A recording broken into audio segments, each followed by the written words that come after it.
tal? ¿Cómo está? Buenas noches. Mi casa es su casa, así que bienvenido a esta, su casa, en esta que es la 9ª semana de transmisiones desde aquí. Con todo gusto lo seguiremos haciendo mientras sea necesario y en esta intensa lucha que el mundo entero libra contra el COVID-19. Por supuesto, hoy daremos continuación a nuestro tema con Nicaragua porque hay muchas otras repercusiones, cierre de fronteras y también un problema de distribución de estos trailers que usted sabe recorren el continente entero llevando pues diferentes suministros, ya sea para empresas o incluso para distribución de alimentos. No están pudiendo entrar a Costa Rica.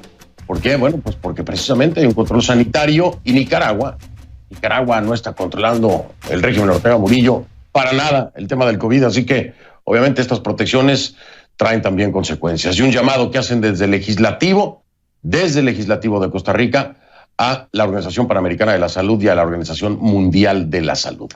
Estos van a ser los temas centrales de esta noche. Bienvenido entonces, si le parece, iniciamos.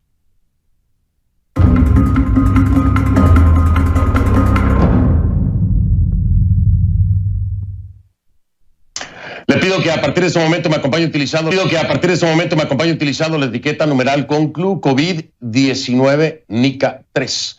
El hashtag es Conclu COVID-19 Nica 3. Esa es la etiqueta que vamos a estar utilizando. Por favor, todos sus comentarios con esta etiqueta o hashtag numeral Conclu COVID-19 Nica 3. Todos a mi cuenta en Twitter, @soyfdelrincón, @soyfdelrincón. Hoy quiero empezar la actualización sobre la pandemia con un hecho. Como siempre, ¿no? Le presentamos hechos nada más aquí. Las cifras de contagios por coronavirus en Estados Unidos son altas, muy altas, no hay debate en torno a eso. Este Estados Unidos es el país del mundo con más contagios confirmados. Más de 1.527.000 casos. 1.527.000 casos, más de eso. No es un dato para presumir, no, al contrario. Es el termómetro que nos indica que las cosas no se están haciendo como se debería o que no se hicieron en el momento que tendrían que haberse hecho. O la combinación de las dos. Esos números son el indicio de que algo está fallando, algo falló y no sabemos si en el futuro se corrija. Pero ¿sabe usted cómo ve el presidente Donald Trump esas cifras? No me lo va a creer. No me lo va a creer. El presidente Trump lo ve como una medalla de honor, como un tributo, dice él, al trabajo bien hecho. ¿No me cree? Escúchelo. Lo veo como una medalla de honor. De verdad, es una medalla de honor. Es un gran tributo a las pruebas y todo el trabajo que muchos profesionales han hecho. Pues ahí lo tiene usted, esto es lo que dice Donald Trump. Él hablaba en el contexto general de que se han hecho más pruebas que en cualquier otra parte del mundo, ¿no? Ya ve que así habla Donald Trump. Y que precisamente porque se habían hecho tantas pruebas, tantos millones de pruebas en los Estados Unidos, es entonces que los números eran más altos. Y para él entonces el haber hecho tantos millones de pruebas que dan como resultado tantos millones de contagios es un mérito, es un logro. Es una medalla. Pues tenía que hacerlo. Y ese es el trabajo de su administración. El problema es que el número de contagios puede ser incluso mayor. Incluso mayor, porque no se han podido hacer todas las pruebas que deberían de hacerse en este país. Aún así, para el presidente Trump esto es motivo de honor y de orgullo. Más de 91.800 personas han muerto en Estados Unidos. Imagínense usted este comentario en este contexto. 91.800 personas. Más de eso han muerto en Estados Unidos. Mientras Trump dice eso, y todos ellos por contraer la enfermedad que provoca el coronavirus. ¿De verdad que Trump puede presumir eso? Al tiempo que refuta los hechos, Trump cree hacerlo. En 24 horas ha defendido 3 veces el uso de la hidroxicloroquina, 3 veces ya, para tratar el coronavirus. Esto no está probado, se lo quiero decir, desde el punto de vista científico. Ahora, pero no llegó hasta ahí. Él ya había venido empujando con la hidroxicloroquina, ¿se acuerda usted? Bueno, ya admitió que él mismo la toma, porque cree que es bueno porque ha escuchado muy buenas historias. ¿De quién ha escuchado las historias? Esa afirmación hace que la sugerencia de Trump de usar desinfectantes, bueno, parezca hasta sabia, ¿no? Y uno se pregunta, ¿de quién ha escuchado esas buenas historias? A lo mejor lo de los desinfectantes también vino de buenas historias que ha escuchado. Pero ¿quién le dice? ¿Quién le cuenta estas historias? Porque Trump no es usted, no soy yo, que escuchamos historias del vecino, que escuchamos historias entre los amigos, que escuchamos historias en la familia. Nosotros como periodistas tenemos el trabajo de verificar todo, por supuesto, pero hablando en términos generales, ¿no? Como cada uno de nosotros. Escuché esta historia y esta otra y los rumores, nada confirmado. Entonces dice uno, bueno, ¿y quién le cuenta estas historias a Trump? Porque él es presidente de Estados Unidos. Y como presidente de los Estados Unidos, tiene acceso a la asesoría de los mejores científicos y médicos del mundo. Yo no creo que esas historias se las cuenten los mejores científicos y médicos del mundo a los que tiene acceso el presidente Trump. Pero bueno, ya sabemos que Trump hace a un lado la ciencia y con ello pone en peligro la salud pública. Hasta ahora, esta medicina, de acuerdo a la ciencia, la hidroxicloroquina, no tiene efectos probados contra el coronavirus, no los tiene, al contrario, tiene efectos secundarios perjudiciales para la salud. Esto es lo que dice la ciencia, no las historias que le cuente nadie a ningún presidente. Con la propagación de tanta información falsa y sin fundamento, Trump, además promocionándola, parece más enfocado en ganar la batalla electoral que la lucha contra el coronavirus. Yo le digo siempre, ¿no? Pareciera que Donald Trump está combatiendo a otro coronavirus, diferente al que nos ataca a nosotros. Un coronavirus que se puede atacar con la hidroxicloroquina, con la apertura temprana de lugares donde no han bajado, ni siquiera se ha aplanado la curva en diferentes estados. Es como que otro coronavirus, el de Trump, diferente al nuestro. Un coronavirus que tiene que ver más con economía que con salud pública. Y paradójicamente, lo que el presidente Trump ve en casa como orgullo, irónicamente, paradójicamente y contradictoriamente, le parece un peligro si viene desde afuera. ¿A qué me refiero? Trump dijo este martes que está considerando emitir una prohibición de viaje para América Latina, particularmente para Brasil. Por supuesto, ¿por qué Brasil? Bueno, porque es el tercer país del mundo con más casos. Escúchelo. Estamos considerándolo, esperamos no tener un problema. El gobernador de Florida está administrando muy bien las pruebas, en particular en Florida porque hay una gran cantidad de personas que vienen a Florida. Brasil ha llegado más o menos a la inmunidad de rebaño. Usted sabe lo que es eso, de rebaño. Trump halaga al gobernador de este estado de la Florida, pero la Florida, como se lo he venido reportando diario, no tiene números de los que pueda presumir. Es el 9º estado, está en el número 9 de la lista de los estados con más contagios, más de 46,900. Más de 46,900. Y Brasil no ha alcanzado la inmunidad de rebaño que se alcanza solo cuando la mayoría de la población se ha contagiado. Imagínese usted la combinación entonces, ¿no?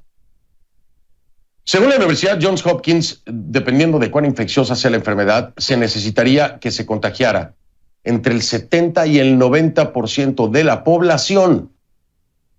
Y en el caso de Brasil ni siquiera se ha llegado al número máximo de contagios, no. En cualquier caso, si Trump ve una amenaza en Latinoamérica, pues, ¿cómo puede ignorar la amenaza que representan las acciones que se han venido tomando aquí también en los Estados Unidos?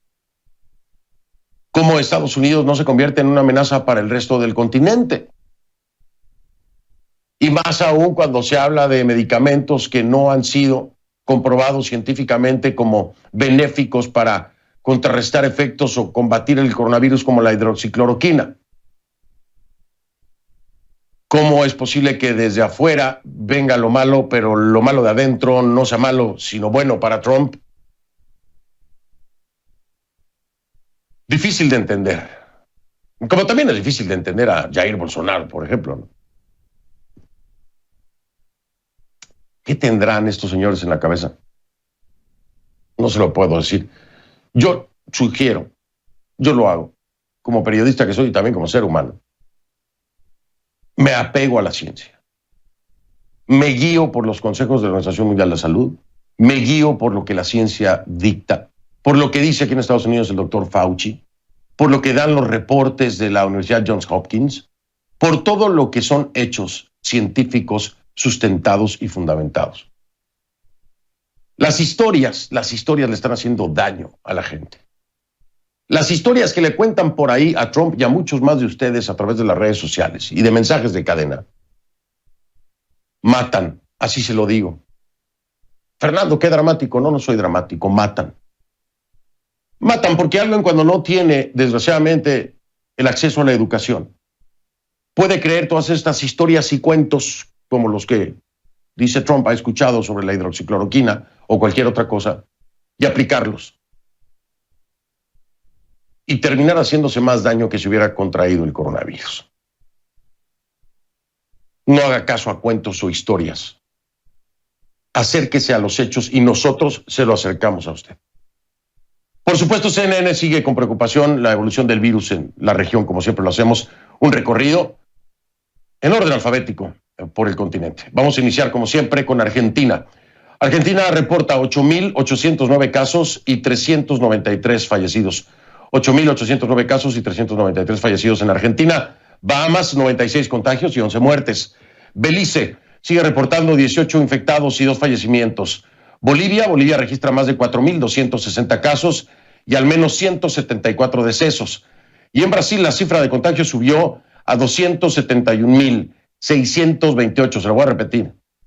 271.628 en Brasil contagios y muertos 17.971. De ahí nos vamos a Chile, que tiene 49.579 casos confirmados. Tiene solo 509 fallecidos. Colombia, 16.935 infectados y 613 muertes. Costa Rica, 882 contagios y 10 muertos.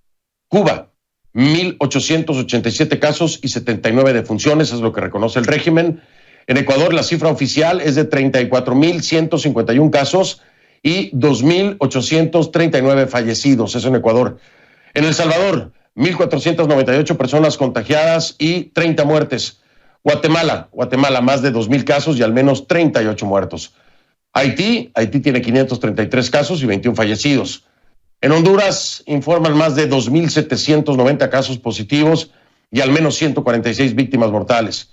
En Jamaica se han contagiado 520 personas y 9 han fallecido. México actualizó a 54.346 el número de contagios y a 5.666 la cifra de muertes. Esto de acuerdo a cifras oficiales en México. En Nicaragua, el régimen Ortega Murillo sube las cifras después de días de no moverse. Hay, dice el régimen Ortega Murillo, se lo subrayo, 254 casos confirmados o probables y 17 muertos, según el régimen. Panamá, 9.867 contagios y 281 defunciones. Paraguay reporta 829 casos y 11 fallecidos. Perú, 99.483 casos en Perú. Una cifra elevadísima, a punto del colapso del sistema de salud, al menos en Lima y en otras zonas, ya lo ha reconocido el presidente Martín Vizcarra. 2.914 muertos es la cifra en Perú. En la Isla del Encanto, Puerto Rico, 2.805 contagios confirmados y 124 muertes. República Dominicana, 13.223 casos confirmados y 441 fallecidos. Uruguay, 738 casos y 20 defunciones. Y Venezuela, de acuerdo al régimen de Maduro, 749 contagios y 10 muertes. Esto en Venezuela, de acuerdo al régimen de Maduro, le digo. Como acabamos de ver, Ecuador es el cuarto país de la región con más casos. Este martes, el presidente Lenín Moreno anunció un recorte del gasto público de más de 4.000 millones de dólares, porque a su juicio lo que está ocurriendo no se equipara a ninguna guerra ni desastre natural. Escuche. El país jamás ha enfrentado una situación tan grave. Ecuador dejará de recibir 8.000 millones de dólares por los estragos de la emergencia, además de los 4.000 millones del déficit del presupuesto general del Estado. sumadas todas las guerras y desastres naturales que ha sufrido el país a lo largo de la historia, nunca llegaríamos a las pérdidas humanas y económicas que hoy vivimos. En total, son 12.000 millones de dólares, cerca del 50% de ingresos como país. Es como si una familia perdiera la mitad de lo que necesita para vivir. La situación económica en el Ecuador es grave, grave. Pero la sanitaria es peor. ¿Por qué? Bueno, después de que la pandemia golpeara especialmente a la provincia de Guayas, por ejemplo, la saturación hospitalaria amenaza ahora a la capital, a Quito. Ahí, en Quito, Ana María Cañizares visitó uno de los hospitales destinados a la atención de pacientes con COVID-19, que en estos días reporta el pico más alto de atenciones médicas. Ponga atención a este reporte. Desde que inició la emergencia sanitaria, decenas de personas con afecciones respiratorias llegan diariamente al área de triaje del Hospital del Seguro Social en el sur de Quito. Aquí es donde el personal médico los evalúa. Todos llegan con mascarillas, algunos tosen y otros presentan fiebre. Dependiendo del caso, se realizan pruebas de detección. Según reporta el hospital, el 20% queda hospitalizado y el resto retorna a su casa para permanecer en aislamiento. Todavía se esperan picos, todavía se espera que los pacientes vayan aumentando. Es una cosa lógica que lo hemos visto, ¿sí? Entonces, como estamos en este pico, aún estamos tratando de mejorar. Según el gerente del hospital, la unidad de cuidados críticos ya está llena y el área de hospitalización está al límite de su capacidad. El hospital está en su punto más elevado, tenemos 436 personas de 475, estamos aproximadamente en un 95-96% de la capacidad total.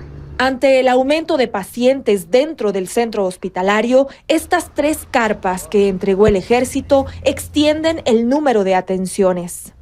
Y son precisamente estas carpas militares que se levantaron, según las autoridades del hospital, para descongestionar la zona de hospitalización. Tienen una capacidad para 80 pacientes que ya han superado los síntomas del coronavirus y que están próximos a recibir el alta hospitalaria.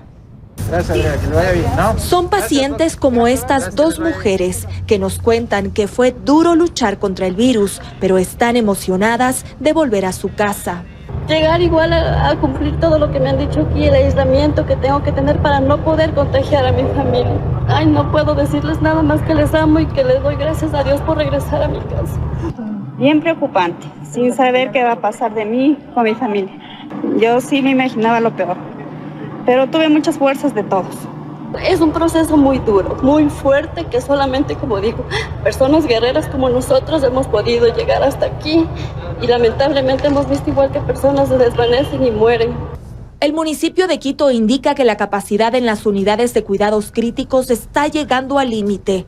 Esta advertencia coincide con el reciente informe del Ministerio de Salud, en donde señala que las UCIs en los centros del Seguro Social en la provincia de Pichincha están llenas y en los hospitales públicos quedan solo 28 camas disponibles.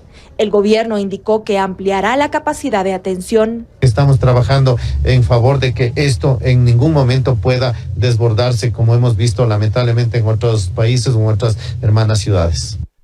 El gobierno anunció la conformación de un puesto de mando unificado para coordinar acciones en Pichincha y su capital Quito. Mientras tanto, el municipio y criminalística confirmaron a CNN que en las últimas 3 semanas recogieron más de 30 fallecidos en las calles y casas de Quito con síntomas de coronavirus y otras con diagnóstico confirmado. Quito se mantiene como la segunda ciudad con más casos de COVID-19 en Ecuador. Para CNN, Ana María Cañizares, Quito.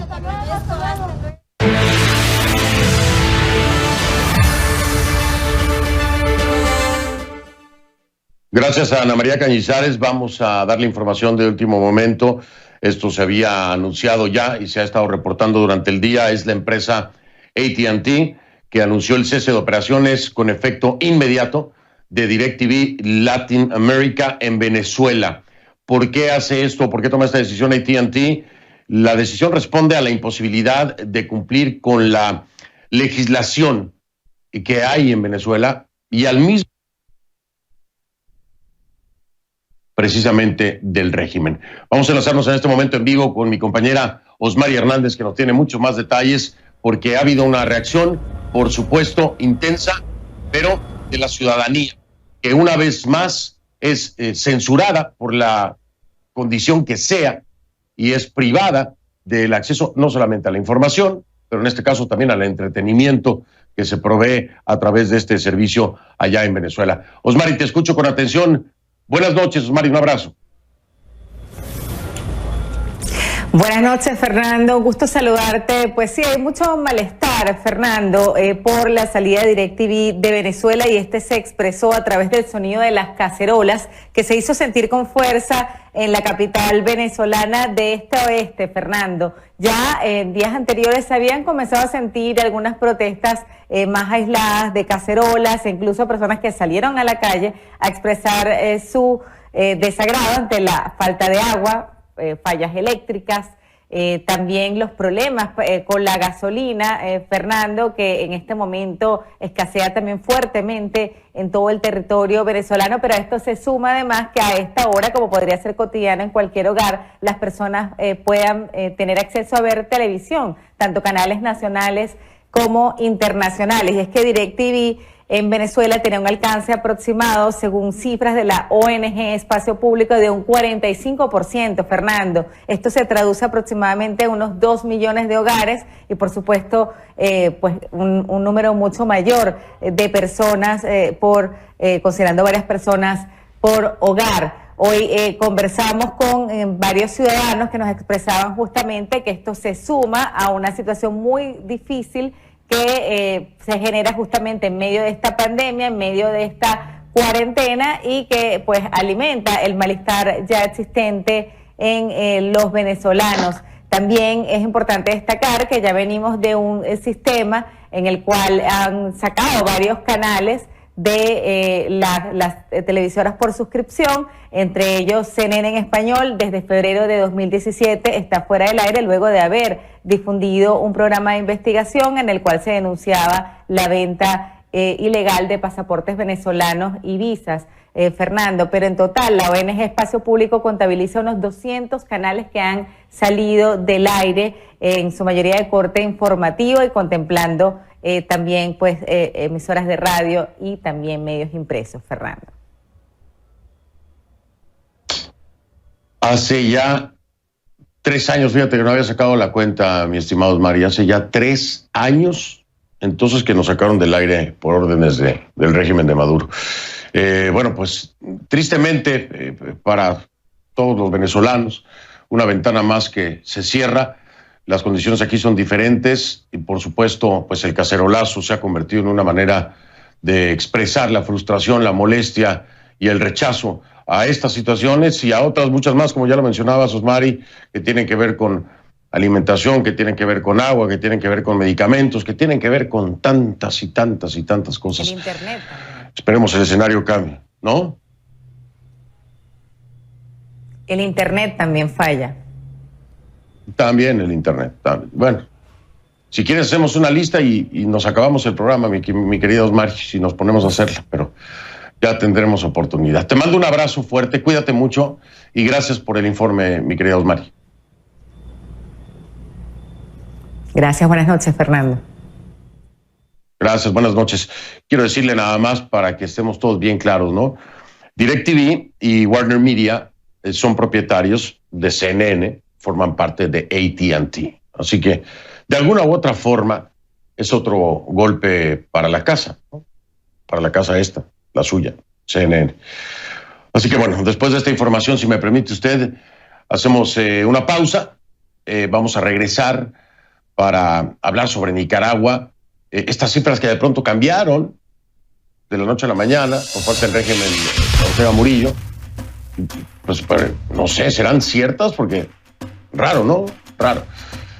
Vamos a hablar de la situación fronteriza entre Nicaragua y Costa Rica con Paola Vega. Ella es diputada por el Partido Acción Ciudadana de Costa Rica. Me va a acompañar desde San José al regresar de la pausa.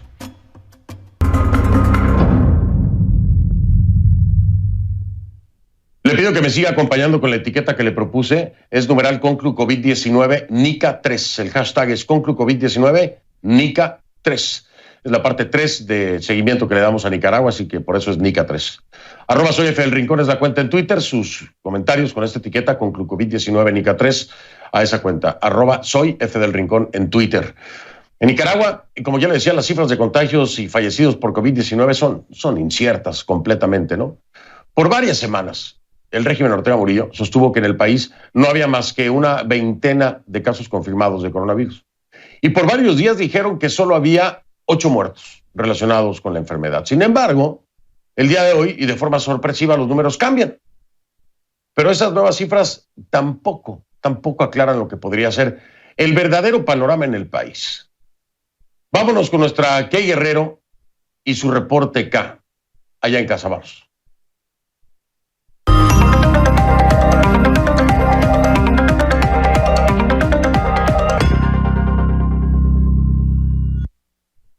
Mi querida Kay, ¿cómo estás? Buenas noches, te saludo allá en casa en Atlanta, bienvenida a esta tu casa aquí en Miami.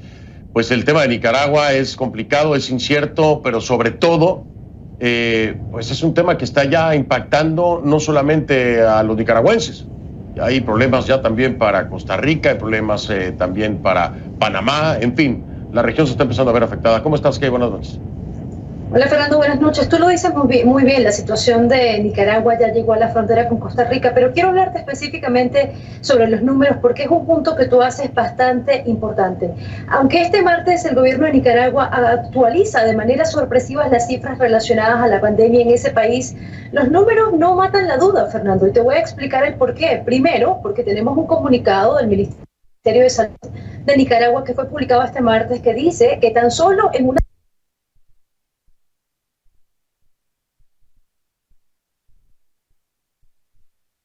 Parece que hemos perdido la señal con Kay. Vamos a ver si la podemos restablecer. Ustedes me dicen si se puede restablecer o no. Bueno, vamos a darle unos minutos a ver si podemos restablecer la comunicación con mi querida Kay Guerrero. A ver, pero le voy explicando entonces lo que nos decía Kay, ¿no? Hace apenas 7 días el ministerio hablaba de otra realidad. Se confirmaban 25 casos de coronavirus y 8 muertos. Era lo que decía el régimen Ortega Murillo. Si eso es cierto, entonces el país en una semana, vio un aumento de más de 225 casos. Es decir, si es cierto que la cifra anterior era la correcta, ¿no? Póngase a pensar, 25 casos, era lo que decían antes, 8 muertos, y de pronto 225. Sería el aumento en una semana. Y por supuesto, esto no deja claro cuántas pruebas se han hecho. Y a todo esto se une un dato de Daniel Ortega. Pero ya tenemos de vuelta a nuestra Kay, vamos con ella. Entonces, estaba medio explicando un poco lo que traías en la mesa, Kay, pero continúa, por favor. Me quedé en la parte en la que Daniel Ortega se está uniendo a este dato también, porque pues las cifras siguen variando y el incremento sería impresionante, aunque fueran ciertas, ¿no? Que lo dudo mucho. Exactamente, Fernando, te venía escuchando y precisamente ese dato de Daniel Ortega es muy importante porque el mandatario dijo el lunes, ayer, que en lo que va de año, Fernando, se han registrado 309 muertes por neumonía y señala que varias de estas muertes están relacionadas al coronavirus. Pero el Ministerio de Salud mantiene todavía que solamente hay 9 muertos en el país. Esto quiere decir entonces que desde el pasado 12 de mayo, Fernando, hace 7 días, cuando las autoridades sanitarias reportaron que solamente habían 8 víctimas mortales en el país, entonces la cifra no cuadra porque estamos hablando de un solo fallecimiento en una semana cuando el mismo presidente está hablando de casos de muertos por neumonía que se unen a lo que ya estaban confirmados en ese país por coronavirus. Pero escuchemos precisamente qué fue lo que dijo el presidente Daniel Ortega. En el 2015 tenemos 302 defunciones por neumonía. En el 2016, 329. Es el punto más elevado en este cuadro que ha habido de defunciones por neumonía. Fíjense, sin tener una epidemia como esta, 329 defunciones por neumonía. En el año 2017, 289. En el 2018, 215 defunciones por neumonía. En el 2019, 222 defunciones por neumonía. Y en el 2020 vuelve a levantar, en este caso, a 309 defunciones por neumonía. En esto van algunas que tienen que ver indiscutiblemente con esta pandemia. ¿Ve?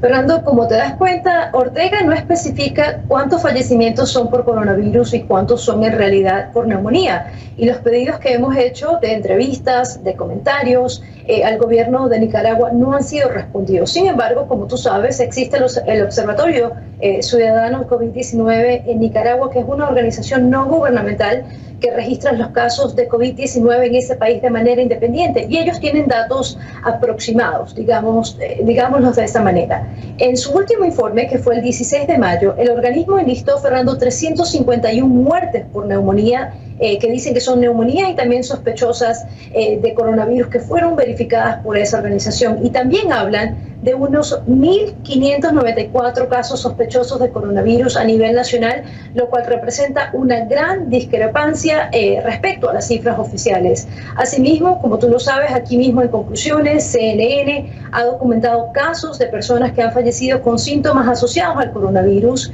y cuyos familiares dicen que nunca se les hicieron las pruebas correspondientes. Por eso no podemos identificar, Fernando, en realidad cuántos muertos hay en Nicaragua por el coronavirus, cuántos casos hay en el país, y lo que más preocupa, Fernando, el gobierno actualiza las cifras, pero no actualiza nada con respecto a las normas de distanciamiento social en el país. Y ayer, Kay, precisamente teníamos el triste y trágico testimonio del joven, el hijo de un capitán que había presentado todos los síntomas de coronavirus y que muere, desgraciadamente, sin saber ellos si realmente tenían o no coronavirus. Pero lo más grave es que al momento de la muerte se hace pues el procedimiento forense para determinar las causas de la muerte, y ahí es que sería el examen para determinar si era coronavirus, pero esa información no se comparte con los familiares, es decir, queda guardadita, así que aunque es coronavirus, no se sabe, y tampoco se sabe si se contabiliza y se suma precisamente a la lista de fallecimientos. Así de grave la situación en Nicaragua. En lo que pareciera un esquema para disfrazar y ocultar cifras, para ser honesto, no lo podemos confirmar de manera independiente, pero estos procedimientos, sin duda alguna, traen como consecuencia subregistros, de menos, en el mejor de los escenarios, ¿no?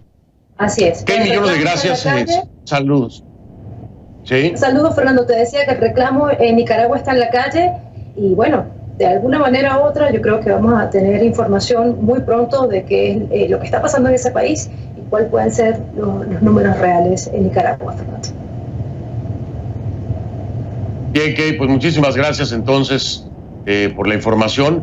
Vamos a marcar pausa, por supuesto, y regresar como invitada para hablar de esto ya desde el plano legislativo en Costa Rica, y el tema de transportistas también, que están teniendo dificultad para cumplir con su trabajo. Ya ve. Bien, estamos de vuelta. Le doy la bienvenida en este momento a Paola Vega, es diputada por el Partido Acción Ciudadana de Costa Rica. Me acompaña desde San José. ¿Cómo está, Paola? Bienvenida. Buenas noches, diputada. Buenas noches, Fernando. Muy bien, por dicha, y muchísimas gracias por la invitación para hablar de este tema de tantísimo interés. Al contrario, gracias a ustedes por aceptar esta invitación. Leía yo el documento que envían ustedes a la Organización Panamericana de la Salud, por supuesto, a la Organización Mundial de la Salud, en donde dan por sentado temas que, si bien hemos venido denunciando aquí, no hemos podido comprobar de manera independiente, pero me imagino que ustedes están basados en las denuncias de profesionales de la salud. Están hablando de posibles subregistros, están hablando también de ocultar información importante del tema COVID, por supuesto. Todo esto por parte del régimen Ortega Murillo en el manejo de la pandemia, que obviamente impacta y preocupa a Costa Rica. Si hubiera una manera de que, vamos a poner este escenario, si la Organización Panamericana de la Salud o la OMS les pidieran el sustento legal para demostrar que es así, que hay un subregistro y ocultación de la información, ¿tendrían la manera de hacerlo como legisladores costarricenses? Bueno, lo primero que estamos es pidiendo a la Organización Panamericana de la Salud que verifique, en efecto, si las cifras que está dando el gobierno Ortega Murillo son reales o no. ¿Por qué? Porque nos preocupa primero la desidia con la que el régimen de Ortega ha tratado el tema de la enfermedad del COVID desde un inicio, mientras otros países estaban tomando medidas sanitarias y estableciendo todas las medidas de contención. El gobierno nicaragüense más bien invitaba a salir a las calles, organizaba actividades masivas y negaba la presencia del coronavirus en territorio nicaragüense. Con el tiempo, los datos fueron cada vez más alarmantes y lo que nos preocupa es que el aumento de muertes por lo que llaman neumonía típica está coincidiendo con números que podría bien generarse a partir del COVID y que cada día son más las voces que se suman y no cualquier voz, ¿verdad? Tenemos el Comité Interdisciplinario Científico, que es una iniciativa de académicos y profesores universitarios de Nicaragua que denuncian este tema. Tenemos la Unión Médica Nacional, tenemos a los exministros de Salud, a la Academia de las Ciencias de Nicaragua, a la Iglesia, a los empresarios, y cada vez los reportes que todos estos grupos de sociedad civil y de fuerzas políticas dan son espeluznantes, ¿verdad? Bueno, estamos viendo registros de entierros express a altas horas de la noche, las morgues colapsadas, los hospitales rebasados, y esto claramente no coincide en absoluto con los reportes oficiales que está dando don Daniel Ortega y doña Rosario Murillo. Es por eso que nuestra petición es que se verifique si en efecto son reales o no, porque es un tema que nos interesa a todo Centroamérica. De nada sirve que un país esté tomando medidas adecuadas si otro país no lo hace. ¿Por qué? Porque somos una región sumamente pequeña, con fronteras absolutamente porosas, con una interdependencia regional total. Hoy, por ejemplo, estamos en una crisis con todo el tema del tránsito de mercancías y los transportistas justamente por este tema. Entonces, la petición que hacemos es que se verifique si se está diciendo la verdad y de lo contrario que nos ayuden a hacer una contención regional del tema. Finalmente lo que estamos es viendo la salud como un patrimonio regional. Sí. Y así como en otros momentos Centroamérica se unió por la paz y por otros temas, en este momento nos corresponde enfrentar la pandemia juntos. No, lo entiendo perfectamente, es un tema que preocupa, le voy a decir, no solamente a los países vecinos, a la región en general, pero es cierto que trae consecuencias a otro nivel. Ojalá la Organización Panamericana de la Salud les dé una respuesta y ojalá la Organización Panamericana de la Salud en realidad inicie una verificación de lo que está ocurriendo en Nicaragua, porque no creo, si no me equivoco, que este no es el primer llamado que hay. Vino un llamado por parte de exministros o exsecretarios de salud, también sobre la misma situación, también a la Organización Mundial de la Salud, y hasta ahora no he escuchado una respuesta. Ojalá el llamado que hace el legislativo de Costa Rica tenga una respuesta de la Organización Panamericana de la Salud, que ha guardado silencio en cuanto a la petición que le hacen sobre Nicaragua. Muy callados. Espero que haya una declaración pronto o una acción pronto para verificar lo que pasa en Nicaragua, porque hasta ahora o están muy ocupados o han hecho caso omiso a las peticiones que se han hecho desde diferentes frentes. Voy a hacer una pausa, Paola, si me lo permite, para regresar y hablar un poco de esta medida que hoy pone entre la espada y la pared también a Costa Rica, el tema de los transportes, que nos explique qué pasa y si está solucionando algo en realidad o está complicando las cosas. Regreso un momento con la diputada por el Partido Acción Ciudadano desde San José, allá en Costa Rica. Estamos de vuelta con Paola Vega, diputada por el Partido Acción Ciudadana de Costa Rica, en vivo desde San José. Diputada, nos queda poco tiempo, pero en este esquema de seguridad sanitaria, Costa Rica ha tomado la decisión en su frontera, precisamente el de controlar el tráfico de los transportes de carga, hablando incluso de choferes que habrían dado positivo viniendo a Nicaragua, no se les ha permitido la entrada, no ha llegado la carga. Y por un lado se entiende, pero por el otro lado también hay empresarios en Costa Rica que ya han empezado a expresar molestia porque les ha venido impactando precisamente en el sentido comercial. ¿Cómo manejar esto? ¿Van a seguir? ¿Ustedes apoyan esta iniciativa? ¿Creen que es lo correcto? ¿Ven alguna otra forma de solucionar esta seguridad? Sí, gracias. Tenemos una premisa como país y es que la salud es lo primero y la protección de la vida de nuestra ciudadanía es lo primero. Por eso hemos tomado las medidas de hacer pruebas a la entrada de las fronteras y hoy nos da la razón justamente lo que pasó. Un solo transportista contagiado infectó a 18 personas más.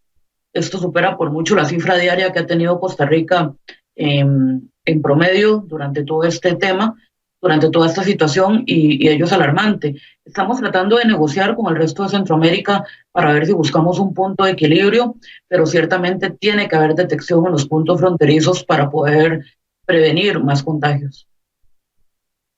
Aunque el costo, claro, aunque el costo a veces sea en términos comerciales o económicos, pero ¿qué vale más? Hay un costo económico, pero finalmente es lo que nos vamos a ahorrar en atención hospitalaria y en otros menores, por supuesto. No, y deje usted de eso, es lo que nos podemos ahorrar también en la pérdida de vidas humanas, yo lo entiendo.